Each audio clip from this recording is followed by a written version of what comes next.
But A doctor వస్తేనే ఏ tutor వస్తేనే మనకి మరి మేబీ ఆ ఏ ట్యూటర్స్కి ఉన్నటువంటి ఇండస్ట్రీస్లో ఎంప్లాయ్మెంట్ పెరిగితే పెరగచ్చు తప్ప ట్యూషన్ చెప్పుకునే వాళ్ళు జాబుల పరిస్థితి లో లెవెల్లో ఉన్న అందరూ వెళ్ళిపోతారు. ఇప్పుడు రిక్షా దొక్కునేవాడు పోయాడు కదా, ఆటో వచ్చింది, ఆటో దొక్కునేవాడు పోతాడు, ఒక ట్యాక్సీ వస్తుంది, లేకపోతే ఫోన్ మాట్లాడేవాడు ఉంటాడు, బీపీ అన్నాడు ఆడిపోయాడు, ఇంకొకటి వచ్చాడు ఆడిపోయాడు. అంటే తక్కువ స్కిల్ ఉండి ఒక పని మాత్రమే రిపీటెడ్గా చేసి పిల్లలు లేకపోతే ఎవరైతే ఉంటారో వాళ్ళందరూ కూడా డేంజరస్ జోన్లోకి వెళ్తారు. మామూలుగా ఏదైనా పల్లెటూరులోనే వేరే చోట ఏదైనా ట్యూషన్ చెప్పుకుని 10వ తరగతులకు 6వ తరగతులకు బతుకు తెరువు సాధించి టీచర్స్ ఎవరైతే ఉంటారో టెక్నాలజీ రావడం వాళ్ళకి ఎఫెక్ట్ పడుతుందంటే పక్కాగా 100% పడుతుంది, అందులో డౌటే లేదు.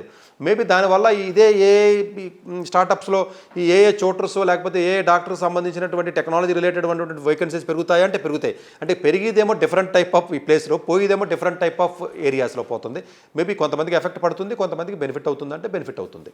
సో ఇలా ఆలోచించుకోవాలి. మల్టీ బిలియనర్ ఇన్వెస్ట్మెంట్స్ ఏవైతే డేటా సెంటర్స్ వస్తున్నాయో ఇవి కూడా డెఫినెట్గా గ్రోత్ అనేది ఉంది మనకి. అలాగే ఈ tech plus green energy eco system చాలా చాలా ఇంపార్టెంట్ అండి. ఎందుకంటే ఫ్యూచర్ అంతా కూడా మీకు ఈ యొక్క ఎనర్జీ మీదే మనకు ఉంటుంది. బట్ గ్రీన్ ఎనర్జీ కావాలి మనకి. ఇట్స్ నాట్ దట్ అంటే చాలా హ్యూజ్ క్లైమేట్ చేంజెస్ వచ్చే అవకాశం ఉంటుంది కాబట్టి గ్రీన్ ఎనర్జీకి చాలా విపరీతమైనటువంటి ఇంపార్టెన్స్ పెరుగుతుందంటే పెరుగుతుంది. సో డెఫినెట్గా ఈ యొక్క అమరావతి ఏదైతే ఉంటుందో అది ఈ విధంగా ఉంది. అలాగే ఇంకొక పాయింట్ మీరు అబ్జర్వ్ చేసినట్లయితే ఎలాంటి ఉద్యోగాలు మేబీ అమరావతి ఏరియాలో ఫ్యూచర్లో ఇప్పుడు క్వాంటమ్ వ్యాలీ మనకు తెలిసిన ఒక ఆయన ఉన్నారు ప్రవీణ్, ఆయనతో ఎక్కువగా రెగ్యులర్గా మాట్లాడుతూ ఉంటాను. ఆయన కూడా చాలా సందర్భాలు చెప్తుంటే నాకే ఆశ్చర్యమేస్తూ ఉంటుంది. అంటే ఎలాగ గ్రోత్ ఉంది, లేకపోతే ఎలాంటి పీపుల్ని వస్తున్నారు ఫ్యూచర్లో అమరావతి రాబోతున్నారు.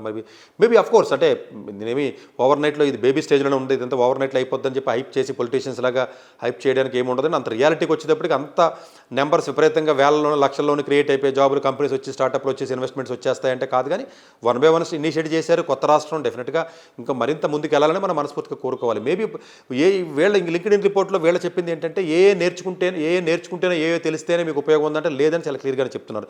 ఇదే విషయాన్ని చాలా సందర్భాల్లో నేను కూడా చెప్తున్నాను. కాదండి ఏఐని అప్లై చేసి తెలివితేటలు కావాలండి అంటే డెఫినెట్గా మీకు బిల్డ్ చేయాలి, దాన్ని ప్రూవ్ చేయాలి, లేకపోతే అది విజిబిలిటీ రావాలి, దానికి వాల్యూ రావాలి, ఎగ్జిక్యూట్ చేయాలి.